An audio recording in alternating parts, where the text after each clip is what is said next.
Hi, I'm Chef Chad, and I want to welcome you back to my kitchen. Today, we're going to be making some beef broth. Broth has the meat, not the bones. What I've got is, if you watched my previous video, I did do some cleaning up of a beef tenderloin, and I've taken those scraps that I had, and I put them on a little tray under the broiler, trying to get some color on them. The beef scraps underneath, I've got some carrot, celery, onion. I have some portobello mushroom stems in there because I'm doing something with portobello mushrooms later. And I have it's tomato sauce in the back here that I'm cooking down to a paste because I'm going to want a tomato paste when I make the Espanol sauce later after I get the broth done. There's also some parsley stems in here. So what I'm going to do is I'm going to scrape this into my pot of water. I always start with a cold water when making a broth or a stock. You want to make sure you get all that stuff in there. And there's a little bit of stuff stuck to the pan, so I'm just going to kind of pour some red wine. This happens to be a Pinot Noir. Oops, made a little mess there, but that's okay. That's part of cooking. And so now I've got this. Like I said, I want to start it cold because what's going to happen is as the water heats up and comes to a boil, that is going to just help to dissolve all the flavors and the proteins and stuff in the meats and the vegetables, so that all of that will be dissolved into the water, and the rich broth will have lots of flavor, color, a little bit of texture, but not too much, because again, I'm not using bones, which would have a lot more gelatin, and I'd have to cook it a lot longer. So because I'm not using the bones, this isn't going to cook down for too long. In here, I've got a bay leaf, a couple of smashed garlic cloves, some peppercorns, and a little bit of thyme.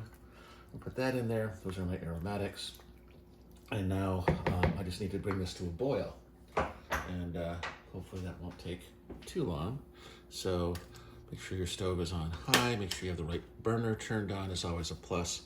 And we're gonna let this start boiling.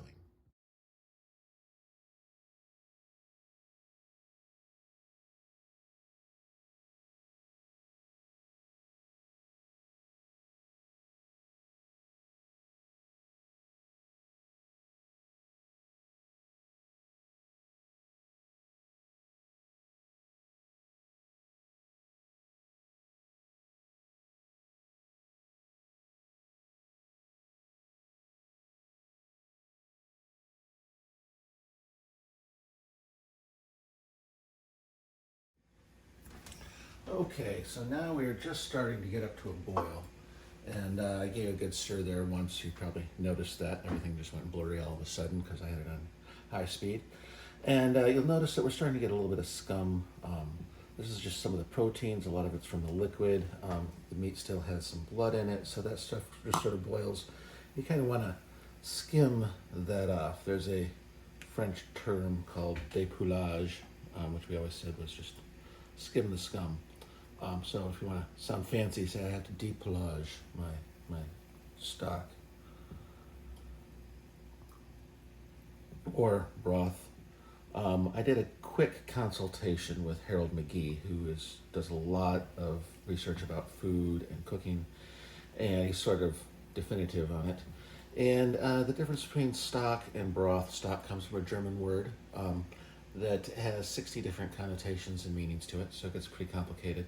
And whereas broth simply comes from the word broth, which means to boil. So you can use the words interchangeably. A lot of people will tell you, and probably in French cooking somewhere, they may say, broth has meat, stock has bones. So this is not, it's just starting to boil there in the middle. So I'm going to turn that down to a simmer. So I'm going from high on my stove down to about 2. Everybody's stove is a little different. I do want it to continue to not roll so much as like a heavy boil, but have a little bit of a simmer. And this is going to simmer for probably about 2 hours, just so that I can make sure that the vegetables get all cooked and all the nutrients and everything gets dissolved as much as possible into the water. At that point, we will have a beef broth. And I'll be back once it's done. I'm going to move it to the back burner because someone might want to cook something else while we're away. But we'll be back shortly. All right, we're back. This has been simmering for about 2 hours. So what I've got is, with all the salads and stuff in there, I expect to have about 2 quarts of broth in there. So I'm just gonna switch this around, make it a little bit easier. And then I have another pan. It's a 3-quart pan instead of a 4-quart. And I'm gonna strain this through my fine chinois carefully, trying to not make the mess that I made earlier. Although I still got a little bit of a mess behind there. Shake that out.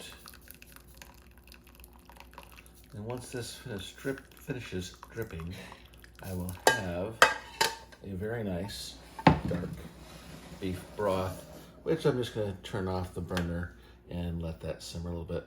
But there you go, we have a beef broth from this. You can make sauces, soups, whatever you want. And I hope you enjoyed this video. Next video, I'm going to turn this into an Espanol sauce.